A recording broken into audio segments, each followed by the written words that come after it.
descubrí que me engañaba, el día que su amante me mandó un mensaje pidiéndome perdón. Pensó que yo ya sabía todo. Pero no. Hasta ese momento, no sabía nada.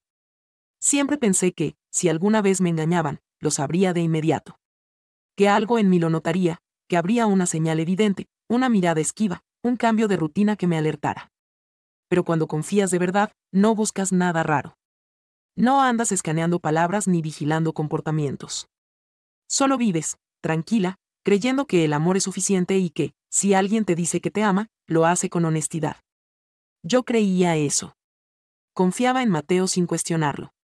Llevábamos más de 3 años juntos, compartiendo la casa, la vida y una rutina que parecía estable, incluso feliz. Nos conocimos en una cafetería donde ambos trabajábamos a veces con la laptop, él en sus cosas de tecnología y yo en mis proyectos de diseño. La conexión fue inmediata. Mateo tenía ese tipo de voz que calma, esa seguridad al hablar que te hace sentir protegida, como si al estar cerca de él no pudiera pasarte nada.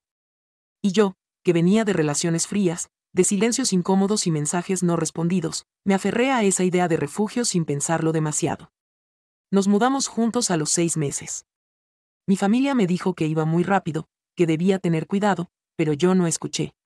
Mateo cocinaba para mí, me dejaba pequeñas notas en el refrigerador, me abrazaba por la espalda mientras lavaba los platos y me hablaba del futuro como si fuera un lugar que construíamos entre los dos. Y yo, tonta o enamorada, o ambas, me sentía en paz. Nunca fui una persona celosa. Me gustaba pensar que el amor no necesita control, que si alguien quiere estar contigo, lo estará sin tener que imponerle reglas o revisar su celular. Por eso no hice escándalo cuando cambió su contraseña. Dijo que era por temas de seguridad en el trabajo, que ahora manejaba información delicada. Le creí. Como también le creí cuando empezó a llegar más tarde, con la excusa de reuniones imprevistas o clientes complicados. Las primeras veces me avisaba, incluso me llamaba para decir que no llegaría a cenar. Pero después de un tiempo, empezó a escribir solo mensajes cortos. Se alargó la reunión. Llego tarde, no me esperes. Te amo, no te enojes. Y yo, aunque sentía un nudo en el estómago cada vez que leía eso, me convencía de que todo estaba bien. Porque a veces lo que más duele no es la mentira, sino las ganas de creer que es verdad. No tenía pruebas, pero empecé a notar detalles. Una camisa que no era la misma con la que salió por la mañana. Un olor diferente, como a perfume que no era mío. Un par de conversaciones que cortaba apenas me acercaba.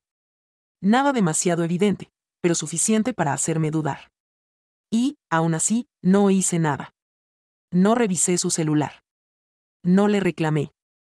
No le seguí los pasos. Porque en el fondo quería aferrarme a la idea de que, si realmente estuviera pasando algo, él me lo diría. Hasta que un día, sin buscar nada, sin esperarlo, sin tener la más mínima sospecha de que ese sería el momento, me llegó un mensaje. Estaba en casa, un martes cualquiera, trabajando en una propuesta para un cliente, cuando vibró mi teléfono. Era un número desconocido. No tenía nombre, ni foto, ni historial. Solo un mensaje: hola, Valeria. No sé cómo decirte esto, pero necesitaba escribirte. No sé si ya lo sabes. Perdón por todo.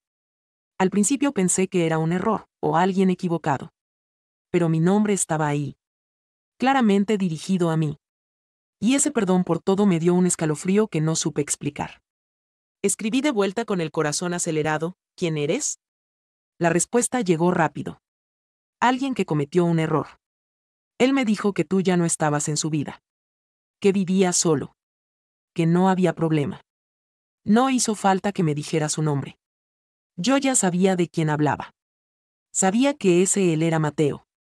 Y supe también, en ese momento, que no tenía ni idea de la persona con la que había estado viviendo. Mi cuerpo se tensó por completo. Me dolían los dedos de tanto apretar el teléfono. No podía dejar de leer y releer ese mensaje, tratando de convencerme de que había alguna confusión, que tal vez se refería a otro Mateo, a otra Valeria. Pero no. Era él. Y era yo. Pedí más información. Pregunté con quién estaba hablando. Ella me dijo su nombre. No lo reconocí. Nunca lo había escuchado.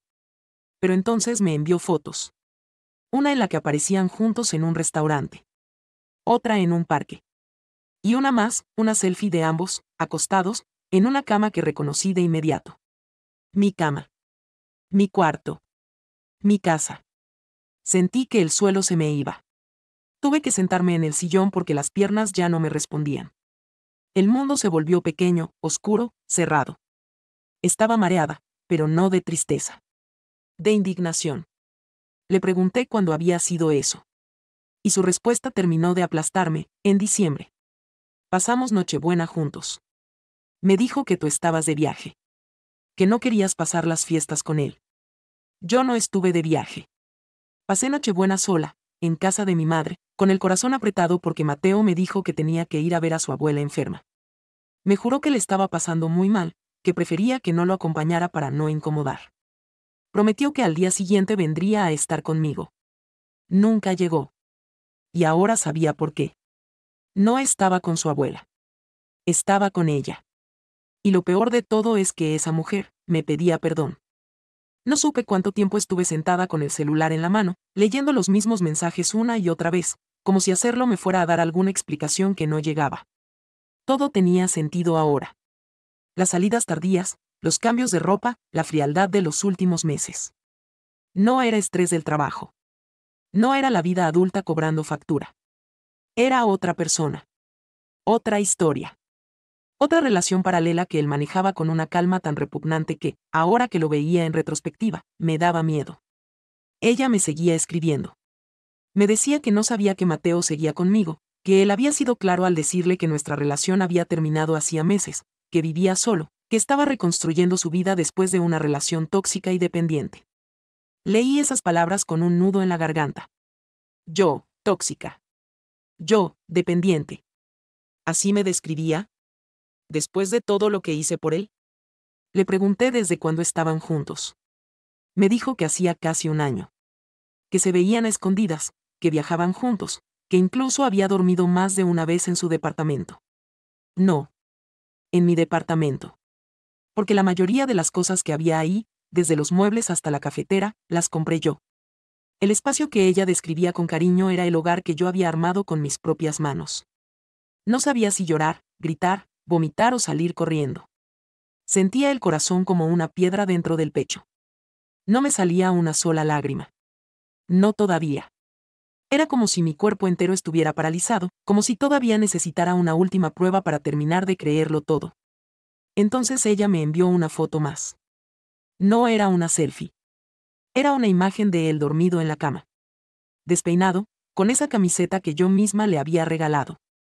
Y detrás, en la pared, el cuadro que colgamos juntos después de pintar la habitación. Ese cuadro. Ese detalle. Esa maldita imagen fue lo que me rompió. Le agradecí por contarme, con la poca dignidad que me quedaba, y le pedí que por favor no volviera a escribirme. Ella me respondió con un lo siento de verdad y un emoji triste, como si eso pudiera cerrar una herida así. Apagué el celular, lo dejé sobre la mesa y caminé por la casa como un fantasma. No sabía qué estaba buscando. Tal vez alguna señal más, algún recuerdo que me explicara en qué momento dejé de importar. Me detuve frente a la mesa del comedor, la misma en la que él me decía que quería formar una familia, en la que me había pedido paciencia porque no estaba listo para casarse, pero sí para envejecer conmigo. Todo había sido un guión. Uno bien ensayado. Uno que repetía mientras vivía otra vida a espaldas mías. Cuando recuperé algo de fuerza, fui al closet y saqué una maleta grande. Empecé a llenarla con su ropa. Camisas, zapatos, relojes, hasta su cepillo de dientes.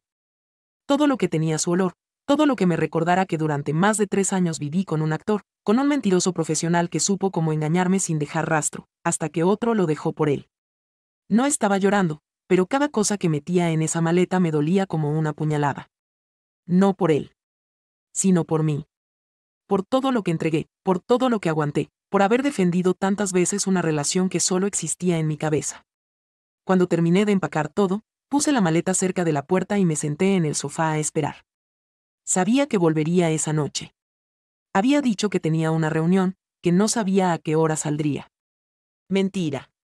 Ahora entendía que esas reuniones eran cenas, paseos, noches con otra persona. Y yo aquí, como siempre, esperándolo con la cena lista y una sonrisa forzada. Cerca de las 10, escuché la llave girar en la cerradura. Mi cuerpo se tensó, pero no me moví. Mateo entró como si nada. con una bolsa en la mano y una sonrisa en la cara. Te traje tu postre favorito. Había promoción y me acordé de ti. Qué irónico. Acordarse de mí mientras estaba con otra. Me miró, notó la maleta y frunció el ceño. ¿Vas a viajar? No le respondí. Solo me quedé sentada, observándolo. ¿Valeria? Tomé el celular, lo desbloqueé y le mostré la pantalla con los mensajes. No dijo nada. Solo leyó. Primero rápido, después más lento. Su expresión cambió por completo. Ya no sonreía. Ya no fingía. Puedo explicarlo, dijo al fin. No quiero explicaciones, respondí. Solo quiero que te vayas. Intentó acercarse, puso la bolsa en la mesa, quiso tocarme el brazo. Me aparté. Valeria, por favor, no fue lo que parece. ¿Dormías con ella en esta casa y vas a decirme que no fue lo que parece? Su voz se quebró. Cometí un error, me confundí. Lo nuestro no estaba funcionando. Y en lugar de hablarlo, preferiste construir una vida paralela y hacerme pasar por estúpida. No quería herirte. Pues llegaste tarde. Guardó silencio. Se quedó mirándome como si no entendiera cómo se le había escapado el control. Todo está en esa maleta. Llévatelo. No me interesa volver a saber nada de ti. ¿De verdad me estás echando por un malentendido? ¿Un malentendido? Tú tenías otra relación, Mateo. En mi casa. Con otra mujer. Durante un año, ¿y quieres llamarlo un malentendido? No respondió. Agarró la maleta sin decir palabra. Y mientras salía por la puerta, supe que era real. Que no había marcha atrás. Que se había acabado. Cerré con seguro. Apoyé la frente contra la puerta. Y entonces sí, lloré. No como en las películas, con lágrimas silenciosas. Lloré con rabia, con dolor, con esa sensación de haber sido burlada, usada, traicionada en mi propia casa. Y entre sollozos, solo me repetía una y otra vez lo mismo. ¿Cómo no lo vi antes? Esa noche no dormí. Y no porque extrañara a Mateo, ni porque dudara de lo que hice, sino porque mi cabeza no paraba de repasar cada momento, cada frase, cada mentira que ahora tenía otro significado. Pasé horas enteras en la oscuridad, mirando el techo, escuchando los ruidos de la calle y tratando de entender en qué momento me perdí en una relación que ya no era real. No se trataba solo de la infidelidad. Era todo lo que implicaba. La traición de la confianza. El desgaste emocional. La humillación. El tiempo invertido en alguien que, al final, nunca fue quien decía ser. Al día siguiente, desperté con los ojos hinchados y el cuerpo como si hubiera corrido un maratón. Me preparé un café fuerte y traté de enfocarme en lo inmediato, cambiar las cerraduras, limpiar los espacios, eliminar todo rastro de él. No fue fácil. Había algo suyo en cada rincón. El frasco de su mermelada favorita. La taza que usaba todas las mañanas. El champú que detestaba, pero que seguía ahí, recordándome su presencia. Pasé horas limpiando, moviendo muebles, deshaciéndome de objetos pequeños, pero simbólicos. No quería dejar espacio para la nostalgia. No quería tentarme con ningún y sí, porque ya lo había decidido, no iba a mirar atrás. Ese mismo día, llamé a un cerrajero y cambié la cerradura. Cuando terminé, sentí por primera vez un poco de alivio. No era mucho, pero era algo. La puerta por la que tantas veces lo vi entrar, ahora ya no se abriría con sus llaves. Más tarde, me llegó un mensaje. Era su número. Lo siento. Sé que arruiné todo. No tengo excusas, pero de verdad nunca quise hacerte daño. Lo ignoré. Una hora después, otro mensaje, al menos déjame hablar contigo. Escucharme. No para que volvamos, solo para que puedas entender. Tampoco respondí. Y entonces empezó a buscar otros caminos. Llamó a mi mejor amiga. Le pidió que hablara conmigo. Que le diera una oportunidad para explicarse. Ella me lo contó con el ceño fruncido, molesta. ¿Qué cree que va a decirte? ¿Qué fue sin querer? ¿Que se cayó y terminó en otra relación por error? Ambas sabíamos que no había nada que explicar. Pero lo que más me sorprendió no fue su insistencia, sino el silencio incómodo de ciertos conocidos. Personas que teníamos en común. Amigos de él, que con el tiempo también se volvieron míos. Gente que venía a cenar a casa, que nos escribía para organizar viajes, que decía que éramos la pareja ideal. Muchos dejaron de escribirme. Otros me mandaron mensajes vagos, sin tomar partido. Algunos, incluso, me dijeron que no querían meterse, que las cosas de pareja son difíciles. Como si yo estuviera exagerando. Como si traicionar a alguien durante un año entero pudiera explicarse con un las cosas pasan. Pero hubo uno que sí habló. Uno que, quizás sin querer, terminó diciéndome la verdad que necesitaba oír. Era Martín, un colega de Mateo con quien habíamos salido varias veces en grupo. Un día me escribió por Instagram. Me pidió que no lo mencionara, pero que sentía la necesidad de ser honesto. Valeria, no sé cómo decirte esto, pero lo de Mateo con esa mujer no era nuevo para nosotros. Todos lo sabíamos. Él hablaba de ella como si fuera su plan de escape. Decía que estaba cansado, que contigo se sentía presionado, que necesitaba algo más liviano, más divertido. Leí eso con un temblor en las manos.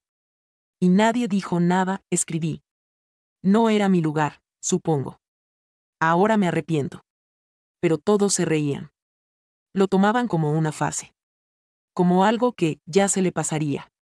Nunca pensé que era tan serio. Ni que tú no lo supieras. Ahí lo entendí. No solo me había mentido él. Me habían mentido todos los que sabían y callaron.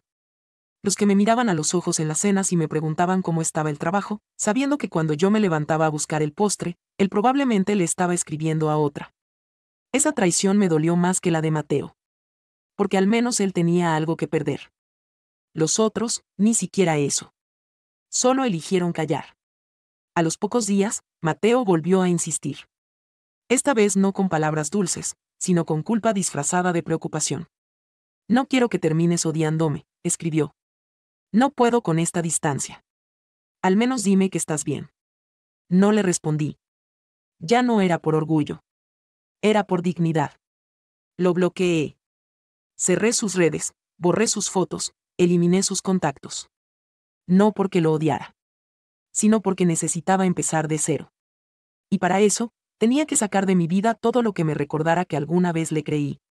Pasaron los días. Y después, las semanas. Y en medio de ese silencio, entre el dolor y el desconcierto, algo empezó a cambiar en mí. Al principio, todo me parecía hueco. La casa, sin su voz ni su presencia, parecía más grande, más fría. Y, sin embargo, también más mía. Era como si por primera vez pudiera habitarla con libertad, sin andar midiendo mis palabras, sin tener que fingir que no notaba nada extraño. Me costó volver a mis rutinas. A veces me despertaba y por un segundo pensaba que todo había sido un mal sueño. Pero luego veía el espacio vacío en la cama, el silencio de la cocina, la maleta que aún estaba junto a la puerta, y recordaba todo. No lloraba todos los días, pero sí muchas noches. No por él, sino por mí. Por lo que permití. Por cómo me ignoré tantas veces para mantener una ilusión. Por cómo me convencí de que era normal no sentirse del todo querida. La culpa fue cediendo paso a otra cosa. No a rabia, sino a claridad. Empecé a ordenar no solo la casa, sino mi mente. Fui desarmando recuerdos como quien desmonta un mueble antiguo, con cuidado, pero con decisión. Saqué cajas del armario, fotos de vacaciones, cartas, pequeños regalos. Y aunque me temblaban las manos al hacerlo, lo guardé todo en una bolsa, cerrada con cinta, y lo llevé al depósito del edificio. No quería destruirlo. Solo necesitaba distancia. En paralelo, volví a trabajar. Con más fuerza que antes. Pasaba horas frente al computador, diseñando, entregando proyectos, recuperando a los clientes que había descuidado por priorizar su mundo. Y en medio de eso, me descubrí, sonriendo. A veces sin darme cuenta. En silencio. Como si una parte de mí supiera que, aunque doliera, estaba haciendo lo correcto. Los mensajes de Mateo cesaron por un tiempo. Y pensé que, finalmente, había entendido. Que había aceptado que su juego se había terminado. Pero me equivoqué. Un viernes por la tarde, mientras salía del supermercado con las bolsas en la mano, lo vi. Estaba en la entrada de mi edificio. Apoyado contra la pared, con esa misma cara de siempre, mezcla de seguridad y falsa nostalgia. Mi cuerpo reaccionó antes que mi mente. Se me aceleró el corazón, pero no por amor. Era alarma. No me bloquees esta vez, dijo cuando me acerqué. Solo vine a hablar. No voy a gritar, no voy a hacer escándalo. Solo, escúchame. No respondí. Abrí la puerta del edificio con mi llave. Él me siguió. Subimos juntos en silencio. No quiero que pienses que todo fue mentira, dijo mientras el ascensor subía. Hubo cosas reales. Momentos en los que, sí te amé. Cerré los ojos. Porque si había algo que me molestaba más que la traición, era ese intento de romantizarla. No digas eso, le respondí con firmeza. No vengas a reescribir la historia ahora. Tuviste un año para ser honesto. No lo fuiste. Llegamos a mi piso. Me detuve frente a la puerta. No te guardo odio, dije sin mirarlo. Pero no te quiero cerca. No más. Él bajó la mirada. Parecía sorprendido. Quizás esperaba otra cosa. Una discusión. Un llanto. Una súplica. Pero lo único que encontró fue una mujer que, por fin, había entendido su valor. Si alguna vez significaste algo para mí, aléjate, le dije antes de entrar. Y cerré la puerta sin esperar su respuesta. No lloré. No temblé. No me derrumbé al otro lado. Solo respiré. Y sentí que el aire, por primera vez en mucho tiempo, no dolía. Esa noche, preparé la cena para una sola persona y no se sintió triste. Puse mi serie favorita sin tener que negociar qué ver. Dormí en el centro de la cama. Y me desperté con la luz del sol en la cara, sintiendo que algo en mí se estaba acomodando. No era felicidad todavía. Pero sí era libertad. Pasaron 2 meses. Y aunque no puedo decir que todo se curó de la noche a la mañana, sí puedo decir que algo dentro de mí cambió para siempre. Al principio, seguía recordando cosas sin querer. Un chiste que solo él entendía. Una canción que sonaba mientras cocinábamos. Una calle por la que solíamos caminar de la mano. Pero ya no dolía igual. Era como una punzada suave. Una cicatriz que pica, pero que sabes que ya está cerrando. Me aferré al trabajo, a mis amigas, a los días largos de limpieza, al ejercicio. Cambié las cortinas, moví los muebles del lugar, regalé objetos que no tenían sentido sin él. Y sin darme cuenta, la casa empezó a parecerse más a mí. No solo en lo físico. También en lo emocional. Hubo momentos en los que quise saber de él. No por nostalgia, sino por curiosidad. Quería saber si seguía con ella, si había regresado a su vida anterior, si alguna parte de él lamentaba lo que hizo. Pero me detuve. Porque entendí que buscar respuestas en quien te rompió es seguir dejándolo entrar, aunque ya no tenga llaves. Una tarde, sin planearlo, encontré una caja vieja en lo alto del armario. Estaba empolvada. Al abrirla, vi lo que quedaba de esa historia: fotos, tickets de cine, una carta escrita a mano donde él me prometía que jamás me mentiría. La leí en silencio. No con dolor. Con distancia. Y ahí tomé la decisión.